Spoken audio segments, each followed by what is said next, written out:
My name is Martin Brynskov. I'm the coordinator and lead of the SitcomAI TEF. That's a testing and experimentation facility for AI and robotics for cities and communities. So what we do is that we are crash testing AI before it hits you and me. In practice, it means that you have some product or service that you want to sell to a municipality, or that you think is very cool because it can, pick up the cigarette butts from the street, or it can be a drone that delivers medicine to faraway places. You cannot just put that out in the real world.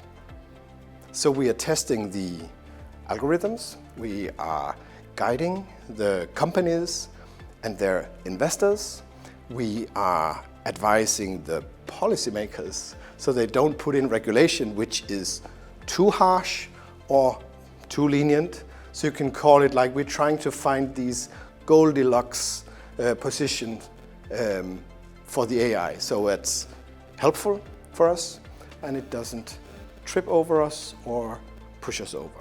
So that's what we do. We crash test AI before it hits us.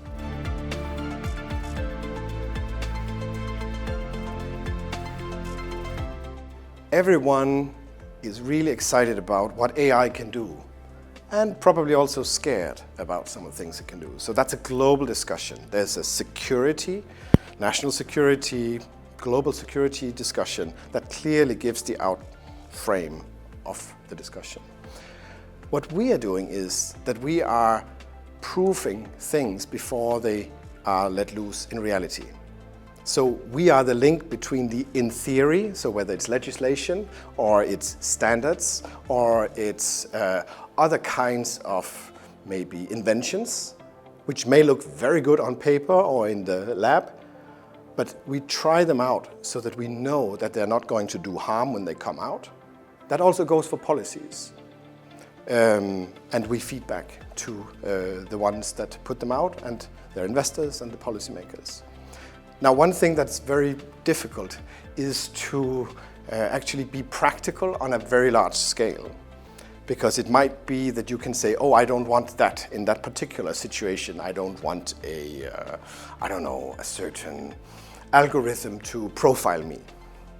Sure, but how do you make a general rule that ensures that in order to drive safely down the street, you don't have to profile every people in the street? So we do that in practice. We try that out. We focus on power, so energy, on mobility, and the interconnectivity, interoperability between systems. So it's very difficult to do legislation, services, or investments in AI without having testing and experimentation.